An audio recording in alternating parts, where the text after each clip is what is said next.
하나님 아버지 감사합니다. 저희들에게 귀한 시간을 허락해 주시되 특별히 하이델베르 교리문답 제10 신문 10주체의 말씀을 함께 나누고자 합니다. 우리들에게 유익함을 허락해 주시고 종들이 이 말씀을 따라 또 우리의 배움과 우리의 신앙 고백이 어떠해야 한지를 알게 해 주옵소서. 감사합니다. 예수 그리스도의 이름으로 기도 올리옵나이다. 아멘.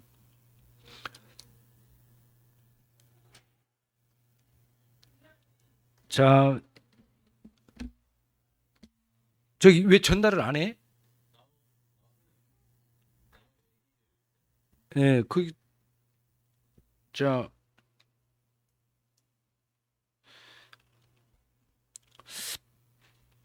10주째 하이델베르그 문답. 오늘은 하나님의 섭리란 무엇입니까? 마이크 보영자매 가지고 있는가? 예. 자, 보시면 오늘 또 지난주에 이어서 그 전능하사 천지를 만드신 하나님 아버지를 내가 믿사오며, 이 단락을 계속 공부하는 겁니다. 첫 소절에 담겨진 내용이, 지난주의 내용이 뭐였냐면은 그 전능하신 하나님이 만물을 창조하셨다는 것 하나하고 또 그분이 우리의 아버지시라고 하는 내용을 공부했어요. 오늘은 만물을 창조하신 그 하나님께서 그 창조하신 그 만물을 그 영원토록 다스려 가시고 또 보존해 가신다 라고 하는 그 부분을 같이 공부할 거예요. 그래서 이제 교리적으로는 하나님의 섭리라고 하는 이 영역을 같이 공부하는 시간을 갖는 것입니다. 자, 그러면은 27문 같이 읽습니다. 하나님의 섭리란 무엇입니까? 이 부분을 같이 한번 나눠보도록 하겠습니다. 보영자매가 하나님의 섭리란? 하나님의 섭리란 무엇입니까? 관련된 신학적 용어를 먼저 살펴보겠습니다. 그러니까 하나님의 전지전능하신 중에서 우리의 구원과 관련하여 다음과 같은 부분을 생각해 볼 수 있습니다. 첫째, 예지란 하나님의 미래의 모든 일들을 다 아시는 능력입니다. 하나님께서 자신이 장차 행하신 일들, 피조물이 하나님의 허용하신 가운데 행할 것들을 영원 전부터 다 알고 계신다는 것입니다. 둘째, 작정이란 하나님의 영원한 계획과 결정입니다. 하나님께서 자신의 뜻과 소원을 따라 장차 일어날 모든 일들을 미리 정해 놓으셨다는 것입니다. 셋째, 예정이란 하나님의 주권적인 선택인데 타락한 인류 가운데 일부를 구원하시기로 영원전에 미리 정하셨다는 것입니다. 예. 하나님의 전지전능하신 속에 그 하나님이 모르시는 게 있을 수 없으시잖아요. 근데 특히 그러면 그 전지전능하신 하나님이 그 인간을 향하여 구원하실 계획과 그리고 어떻게 그거를 추진해 나가시고 이루실 건가를 다 아셨을 뿐만 아니라 또 그렇게 하실 의지를 가지고 계시다라고 하는 그런 부분을 공부하는 거예요. 그래서 이제 하나님의 섭리와 관련된 신학적인 그 배경을 공부하려면 예지, 다시 말하면 미래에 일어날 일들을 모두 아시는 하나님의 능력, 그렇죠? 장차 이루실 일들을 다 아시고 또 이 세상에 일어날 일들에 대해서 허용하실 일들, 이런 것들을 다 아셨다고 하는 거죠. 예, 그런 그거하고 이제 이거는 우리가 다 이해해서 그걸 알 수 없는 내용들이지만 하나님의 신적인 능력 안에서 이것을 다 아시는 하나님이시라고 하는 것, 그다음에 작정, 예정도 마찬가지고요. 이런 내용들은 그러니까 우리로서는 사실은 알 수 없는 영역이잖아요. 우리의 능력으로는 알 수 없는 영역이에요. 그러나 알 수 없는 영역이라고 해서 믿을 수 없다라고 단정할 수 없잖아요. 그렇죠? 하나님께서는 그 전지전능하신 하나님이 예지의 능력과 또 작정하실 수 있으심과 또 하나님 스스로 주권적으로 어떤 일을 구원하시기로 계획하신 것, 뜻을 세우신 것, 이것을 우리는 이렇게 다 구체적으로는 알 수 없지만 이러한 능력을 소유하신 하나님에 대해서는 우리들이 이렇게 정리해 볼 수가 있는 거죠. 그렇죠? 그러니까 만물 가운데 있는 우리의 인생들을 전지전능하신 그 하나님이 어떻게 계획하시고 또 추진해 나가시고 성취해 나가실지 이러한 내용들을 공부하는 거예요. 그래서 이제 로마서 11장이죠. 36절에 그 만물이 주께로부터 오고 주로 말미암아 존재하고 주께로 돌아가나이다. 이런 표현이 있거든요. 그러니까 모든 만물이 하나님께로부터 그리고 하나님에 의해서 또 하나님께로 돌아간다. 모든 만물이 하나님의 소관 안에 있다. 이런 표현들은 펼쳐보면 이제 이런 예지, 작정, 예정이라는 신학적 용어로 그 부분을 구체적으로 우리가 정리해서 공부를 해볼 수가 있는 것이죠. 끝으로 이제 관련해서 섭리, 우리가 이제 오늘 공부하려고 하는 섭리에 대해서 예슬자매가 한번 끝으로 섭리란 하나님의 통치를 말하는 것입니다. 하나님께서 자연에 부여하신 법칙들을 통해서 자연 질서의 계시를 보여주시듯 하나님의 도덕의지 곧 도덕적 질서를 보다 직접적인 방식으로 보여주시는 수단입니다. 계시가 하나님의 드러난 뜻이라면 섭리는 감추어진 하나님의 뜻입니다. 인간은 누구든지 하나님의 섭리로 보편적인 통치를 알지만 특별히 계시가 없으면 그분의 도덕적 통치를 받아들이지 못하고 우리가 하나님의 창조 목적에 이르지 못하게 됩니다. 아무튼 하나님의 작정에 따라 모든 피조물을 하나님께서 가장 거룩하고 지혜롭고 능력 있게 다스리신다는 것입니다. 이것이 하나님의 섭리입니다. 예, 그렇죠? 하나님의 섭리는 그 자연의 어떤 질서를 통해서도 이루어 가시는 장면이 있고 또 인격적인 존재와 어떤 관계 속에서도 하나님께서 다스려 가시는 일들이 있으시잖아요. 그 하나님의 뜻이 말씀에서 분명하게 드러난 면도 있지만은 세상이 어떻게 굴러가는지를 보면서 하나님께서 어떻게 다스려 가시는구나라고 하는 것을 깨달아 알 수 있는 거죠. 그래서 우리가 하나님의 섭리를 통해서 하나님의 뜻을 깨닫는 거예요. 근데 하나님의 섭리는 경험하고 난 이후에 깨닫는 거예요. 근데 깨닫는 것도 조건이 있어요. 계시의 말씀을 통해서 섭리를 해석할 수 있을 때만 제대로 깨닫는 거지. 그렇잖아요. 만약에 말씀에 대한 깨달음이 없는, 말씀을 인정하고 받아들이지 않는 사람이 한 세상에 돌아간 일을 가지고 하나님의 섭리로 해석할 수 있겠느냐고요. 불가능한 거죠.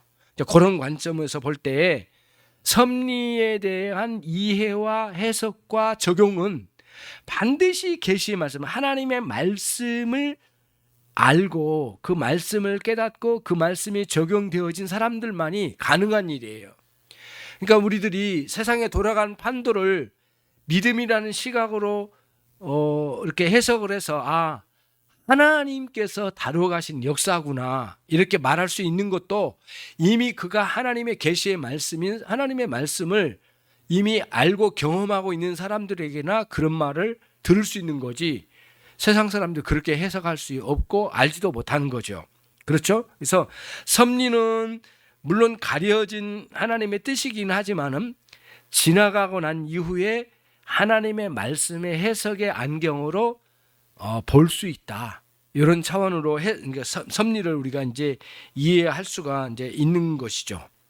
특히 신명기 29장 29절 말씀 거기 밑에 지금 예술자매가 읽었던 줄 그 두 번째 줄에 그 다음 두 번째 줄에 신명기 29장 29절의 말씀에 이제 예전의 번역으로는 오묘한 말씀, 오묘한 일이라고 되어 있는데 이거는 뭐라고 되어 있죠?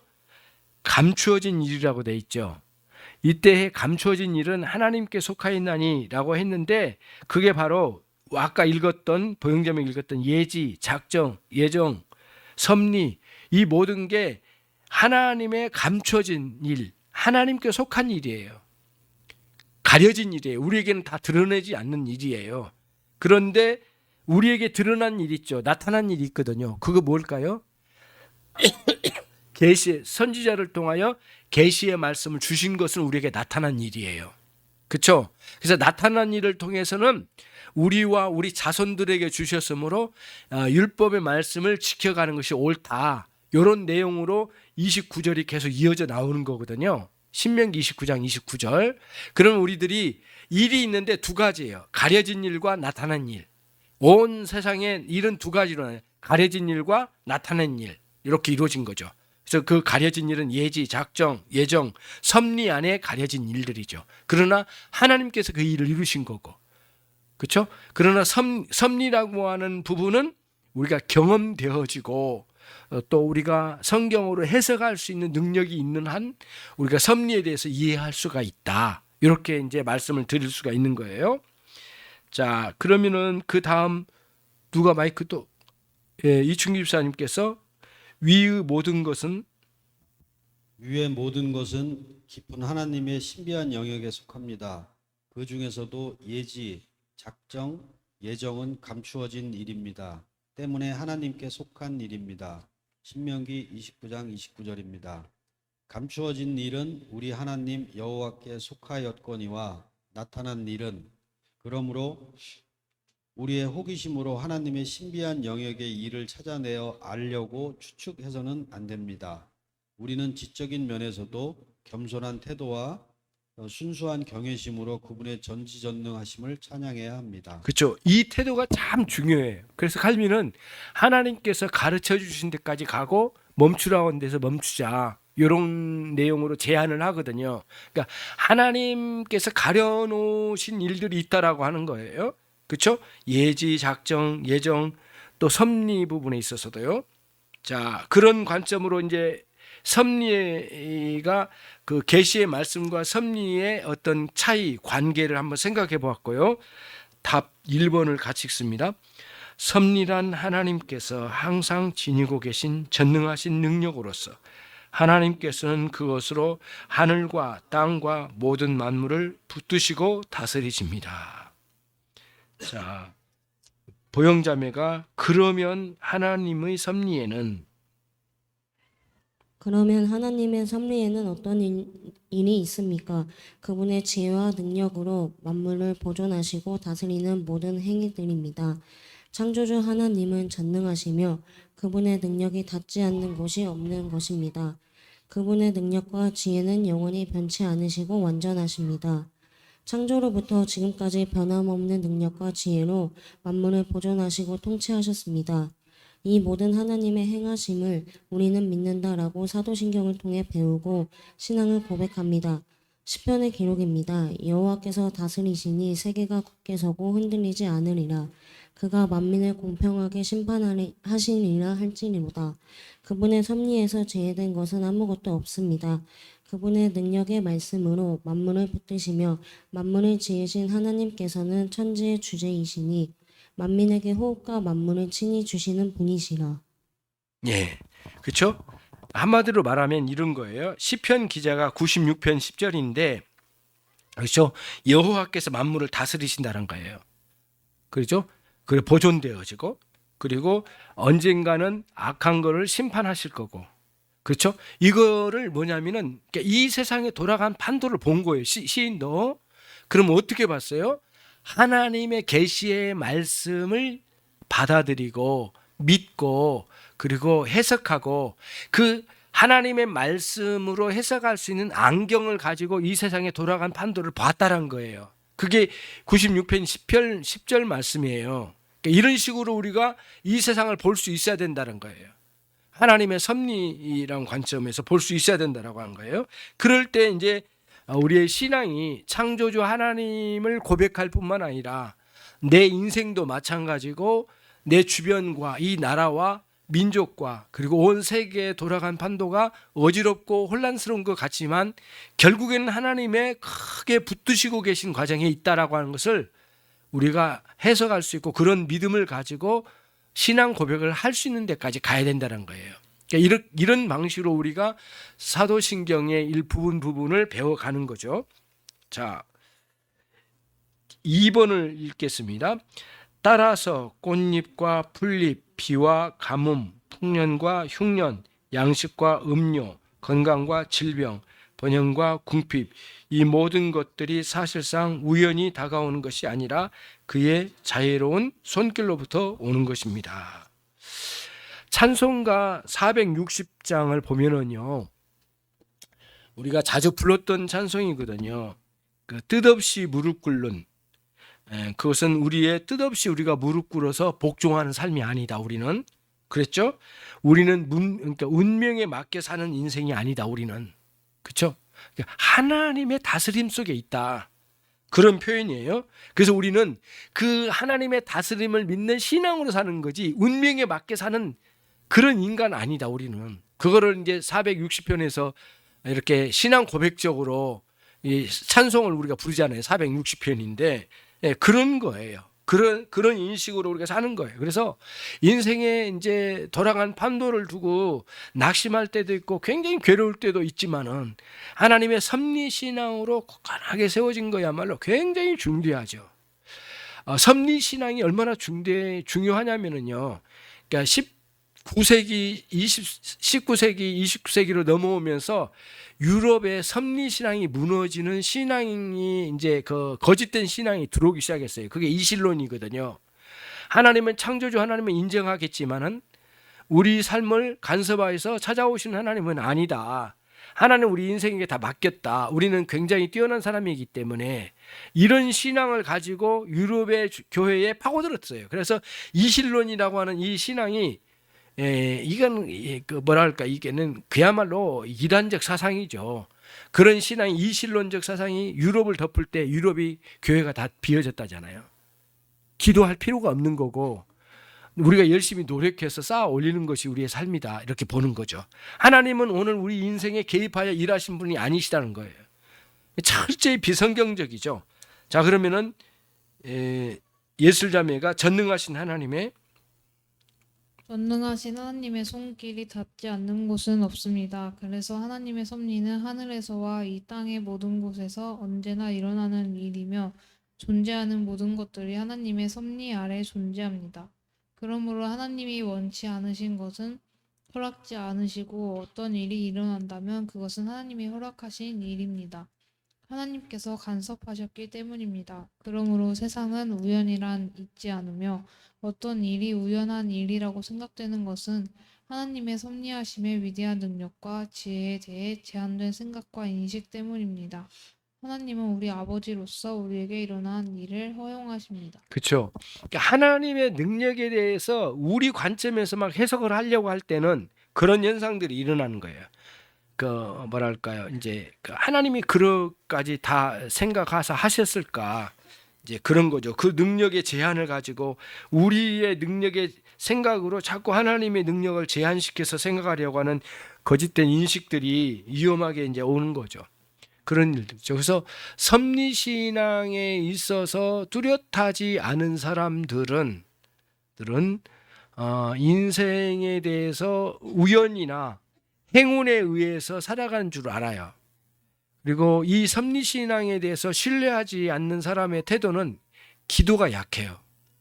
기도는 섭리신앙에서 굉장히 중요하고 하나님께 전적으로 의지하는 그러한 신앙의 표현이 기도인데 섭리신앙에서 가장 꽃처럼 피어나는 게 뭘까요? 기도라는 거예요. 기도. 하나님을 의지하고 그분께 맡기고 전심으로 그분께 찾아가는 거죠. 또 이 기도를 들으시는 하나님이라고 하는 확신 가운데 섭리신앙이 그래서 여러 면에서 굉장히 우리에게 현실적으로 중대한 문제이죠. 자, 그 다음에 이충기 집사님께서 우리는 모든 일을 좋은 일과 나쁜 일로 구별하라고 생각하기 쉽습니다. 하지만 하나님은 모든 일을 허용하실 때 사랑하시는 자들의 모든 일을 협력하여 선을 이루실 것을 원하시고 그대로 이끄십니다. 하나님의 능력과 지혜로 좋은 일이든 나쁜 일이든 선을 이루실 것을 목적으로 삼고 섭리하십니다. 로마서 8장 28절입니다. 우리가 알거니와 하나님을 사랑하는 자, 곧 그의 뜻대로 부르심을 입은 자들에게는 모든 것이 협력하여 선을 이루느니라. 이것이 우리의 신앙 고백입니다. 그렇죠. 자, 그러면은 어떤 참 불행해 보이는 일들이 우리 안에 일어나더라도 하나님은 반드시 우리를 선하게 인도하실 거라고 하는 그 믿음만큼은 더 굳게 붙잡아야 돼요. 만약에 여러분 가정이나 저희 가정에 어려움이 있어 굉장히 쉽지 않은 상황이고 풀려지기 쉽지 않겠다라고 생각을 할지라도 그럼에도 불구하고 하나님은 선하게 인도하실 거다. 나와 내 인생과 우리의 가족과 우리 교회와 우리의 삶을 선하게 인도하실 거다.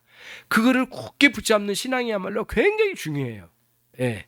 그래서 저도 개인적으로 어떠한 어려운 상황이 올 때마다 이것은 하나님께서 아시는 일이다.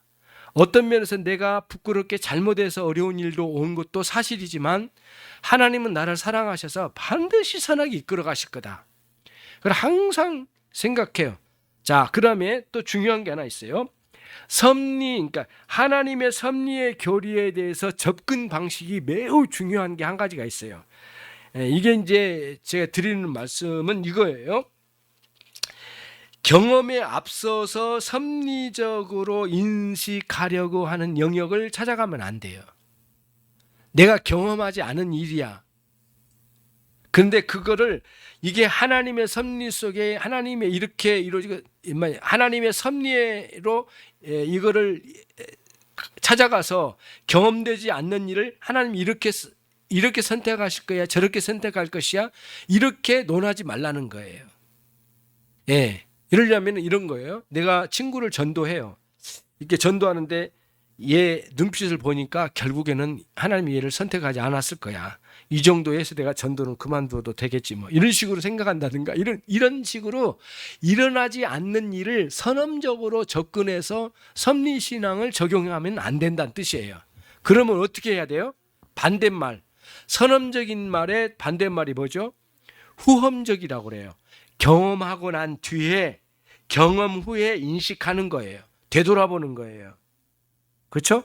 되돌아보는 거예요. 그래서 계시의 말씀을 가지고 있는 우리들이 그 계시의 말씀에 비춰서 내 과거를 비춰보는 거예요. 아, 하나님이 이렇게 인도하셨어.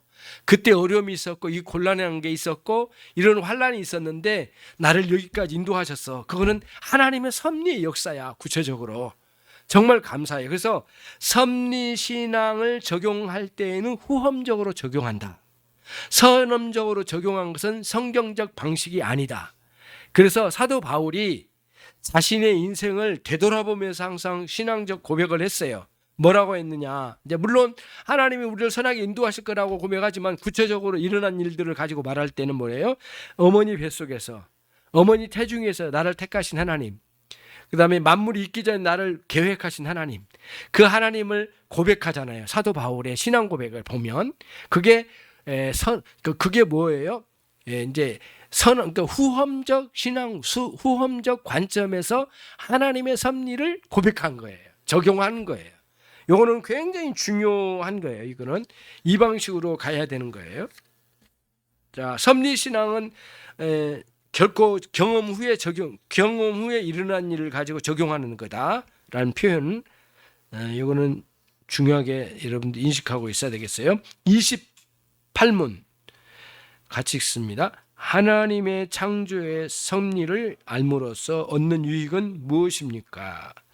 보영자매가 어떻게 구체적으로 이끌고 가실지를 다 안다는 것도 아닙니다. 성경은 우리가 하나님의 깊은 뜻을 알 수 없다고 말합니다. 로마서 12장 33절입니다. 깊도다 하나님의 지혜와 지식에 부요함이요 그의 판단을 측량치 못할 것이며 그의 길은 찾지 못할 것이로다. 그러므로 여기서 하나님의 섭리를 안다는 것은 지금 일어나는 일이 왜 일어나며 앞으로 어떻게 진행될지 몰라도 하나님께서는 창조주여 아버지로서 그분의 능력과 사랑으로 하늘과 땅의 모든 것들을 보존하시고 다스린다는 것을 알고 확신한다는 것입니다. 자녀인 우리는 하나님의 자비와 사랑으로 우리 영혼과 몸을 보존하시고 통치하셔서 모든 일을 합력하여 선을 이루십니다. 우리는 이것을 확신합니다. 이런 방식으로 하나님의 섭리를 알 때 우리에게는 큰 유익이 됩니다. 물론 이제 아까 그 이충희 집사님이 읽으셨던 부분이잖아요. 모든 것을 합력하여 선을 이루신다라고 하는 것은 뭐냐면 미래에 일어날 일들을 구체적으로 말하는 게 아니라 방향성을 말하는 거예요. 방향성.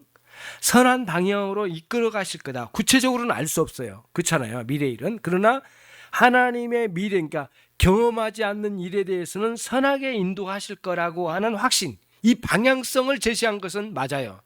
그러나 구체적으로 어떻게 일어날 것이다. 예. 내가 누구하고 결혼하고 어떤 사람하고 결혼할 것이다. 막 이런 식으로 막 가는 게 아니라는 거예요. 예. 선하게 인도해 방향성을 제시해 준다는 차원으로 이해해야 한다는 거예요. 자, 그다음에 예술자매가 결국 하나님의 섭리를 알고 결국 하나님의 섭리를 알고 믿는 우리에게 이런 유익이 있습니다. 우연한 일처럼 보이는 일도 하나님의 섭리 안에 있음을 알기에 당황하지 않고 하나님의 일하심을 보고 하나님을 의지하게 되는 유익이 있어서 어떤 일에도 휘둘림을 당하지 않는 유익이 있습니다. 다른 한편 인간의 노력과 인간의 의지를 의존하는 교만한 태도로 살지 않고 겸손하게 엎드려 간구하는 믿음을 소유하게 됩니다. 섭리 신앙은 언제 어디서라도 하나님의 교훈에 순종하리라는 견고한 신앙과 자신의 자유의지를 방종으로 살지 않고 책임감 있게 하나님의 뜻에 반응하며 삽니다. 제2원인이라는 우리의 노력은 제1원인인 하나님의 계획과 성취를 바라보게 되는 것입니다. 예. 어떤 일이 일어날 때마다 깜짝 놀라운 일들이 있지만은 신앙의 깊은 자리로 들어가서는 너무 그렇게 안달하지를 않는 게 정상이죠. 왜? 하나님께서 이끌어 가신다는 확신 속에 있기 때문에. 그렇죠? 언젠가 그 우리 시우 아빠가 전화를 했어요. 그 전화할 때가 언제인 줄 아세요? 저녁밥을 차려놓고 딱 첫 숟갈 수저를 딱 밥에 올리는 순간 전화가 울렸어요. 그래가지고는 전화를 딱 받았어. 뭐라고 하는지 아세요? 아빠 큰일 났어. 큰일 났단 말이 얼마나 이게 세게 들어온지 밥맛을 그냥 그래가지고 봤더니 상임집사가 이제 교통사고를 당하고 시간 지나가지고 연락을 이렇게 온 거예요. 얼마나 놀랬겠어요. 저녁밥 딱 수저 올리는 순간이었는데 그리고 이게 지금 밥이 문제가 아니다. 그러면 이제 막 집어넣고 그래 어떤 상황 알 수 있는 상황까지만 그래서 어느 정도 다쳤는가가 최대의 관심이었어요. 그때 임신 중이었기 때문에 굉장히 이제 그랬죠. 그래서 그때 마음먹기는 이제 기도가 딱 나오는 거예요. 바로 기도. 하나님 선하게 인도해 주신다 하셨죠. 제 기도가 그거였어요. 선하게 인도해 주신다 하셨죠. 하나님 도와주십시오. 인도해 주십시오. 딱 그 기도 세 마디 기도가 딱 나온 것 같아요. 그리고는 급하게 준비해서 이제 현장으로 빨리 가봐야 되잖아요. 예, 그래서 내가 먼저 갈 수 있는 거리상 가까운 데 있었기 때문에 그래서 빨리 챙겨서 이제 갔죠. 근데 그때 기도가 딱 그거예요. 선하신 하나님 선하게 인도해 주신다고 했잖아요. 그다음에 이거 하나님 이 상황을 잘 지켜주십시오. 하나님 믿습니다. 막 이런 세 마디예요.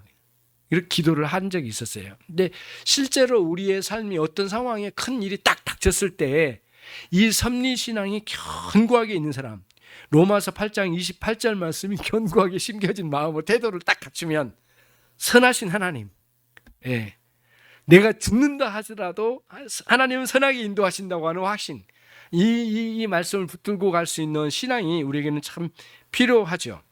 우연히 일어난 일들이 아니라는 거예요. 하나님께서는 허용하신 일들이라는 이런 일들 속에서 우리를 훈련시켜 나가시기도 하고 더 아름다운 일로 우리를 이끌어 나가시기도 해요. 예. 그래서 상황에 따라 너무 휘둘림 당하지 않는 견고한 신앙이 기독교 신앙의 바른 모습이 되는 거죠. 열심히 노력해요. 그러나 그것 의지하지 않아요. 열심히 우리 돈 벌어요. 그거 의지하지 않아요. 결국에는 우리 열심히 노력해서 저축도 하고 열심히 노력하는데 결국에는 하나님이 이 일을 이루신다. 어떤 선한 일을 그렇게 이제 인식을 가지고 갈 필요가 있는 거죠.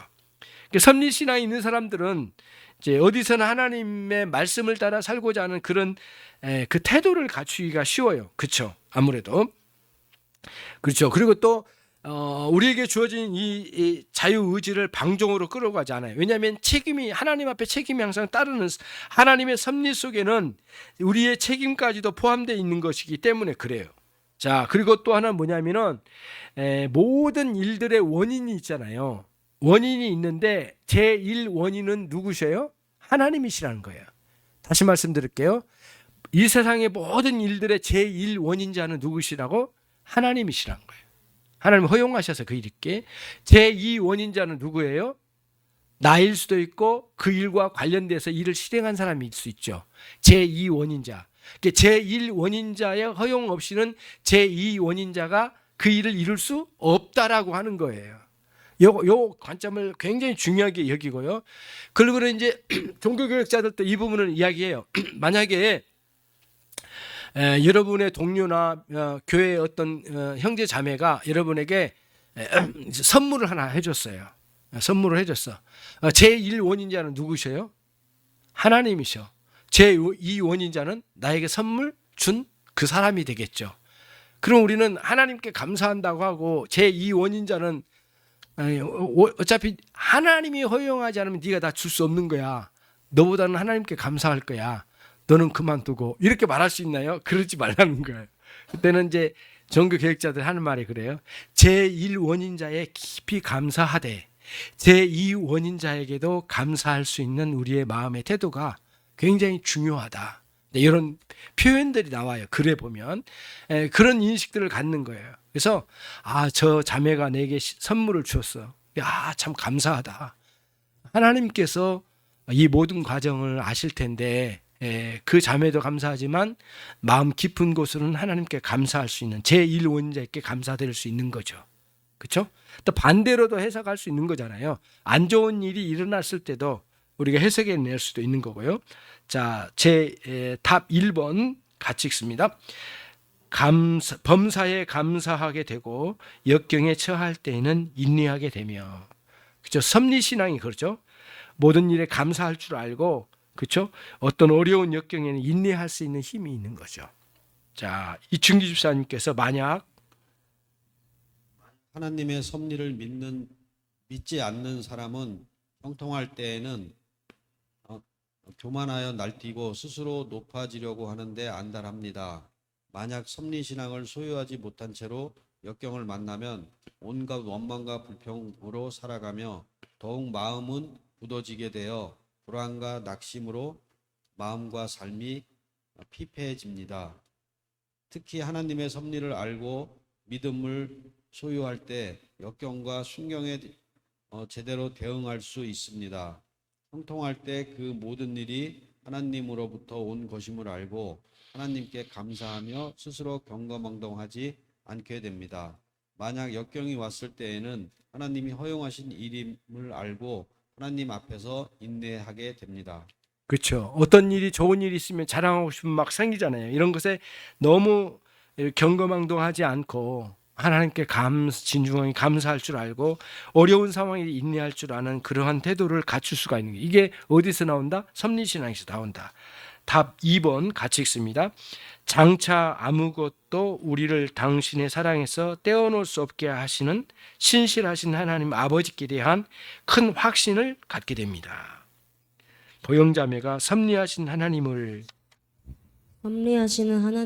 의지하고 섭리를 알게 되며 불안한 미래에 대하여 새로운 인식을 갖게 됩니다. 하나님의 섭리는 믿지 않은 사람에게는 미래가 단지 불확실한 영역에 있는 암흑과 같을 뿐입니다.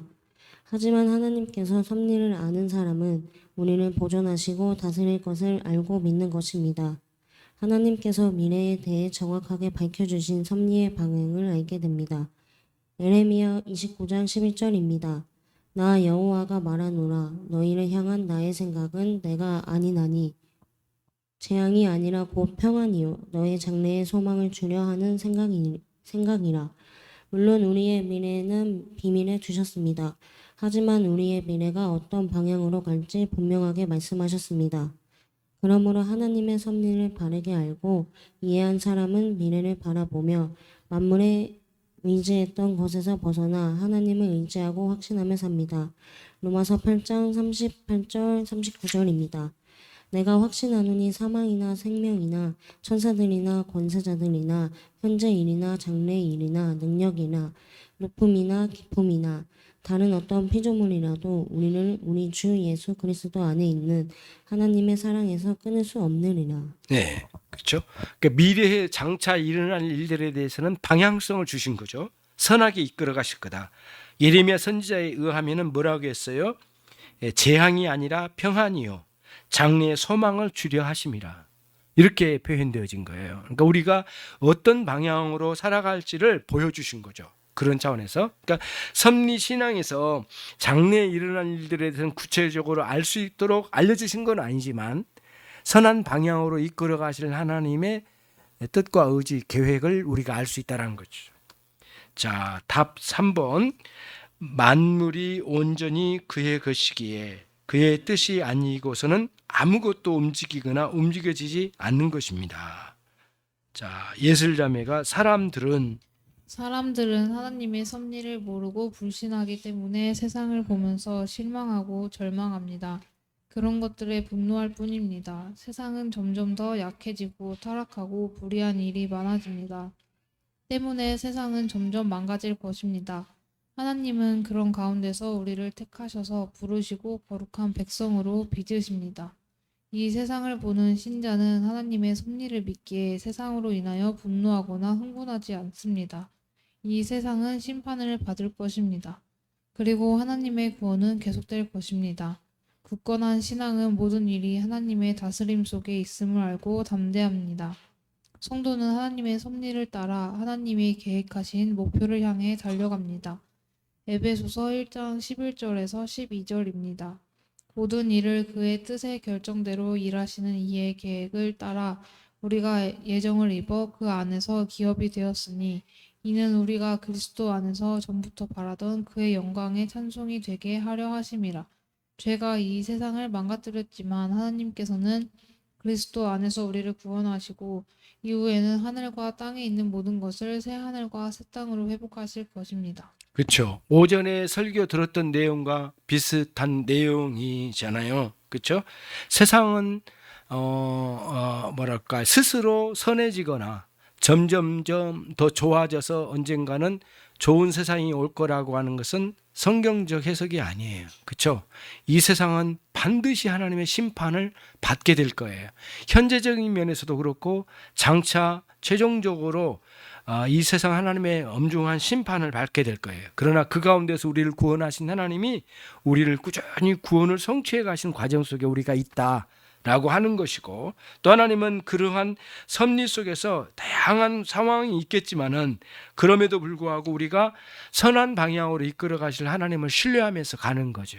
섭리 신앙의 이러한 방향성을 굳건하게 가진 사람들은 세상에 어떤 문제가 일어날 때마다 너무 요동치지 않고 너무 그렇게 당황하지 않고 그거를 감당할 수 있는 큰 힘과 능력이 있는 거죠. 하나님은 그런 식으로 우리를 이끌어 가셔요. 그렇죠? 우리 각각에도 구원의 역사가 있지만은 온 우주 만물도 하나님께서 심판과 구원을 성취해 가실 일이 있을 거예요. 새 하늘과 새 땅이라고 불려지는 그러한 방식으로 말이죠. 하나님 감사합니다. 오늘 또 하나님의 섭리가 무엇인지, 그리고 또 어떻게 적용해야 할지, 그리고 어떻게 이해해야 하는지 그 원리를 함께 배웠습니다. 우리의 신앙에 창조주 되신 하나님께서 온 우주 만물을 다스려 가시고 보존하신 하나님으로 알고 인식하고 신뢰하고 또 신앙 고백할 수 있는 우리가 되기를 원합니다. 종들에게 이 섭리신앙으로 더 깊어져 가고 또 굳게 세워져 가는 귀한 은혜가 있게 해 주옵소서. 예수 그리스도의 이름으로 기도 올리옵나이다. 아멘.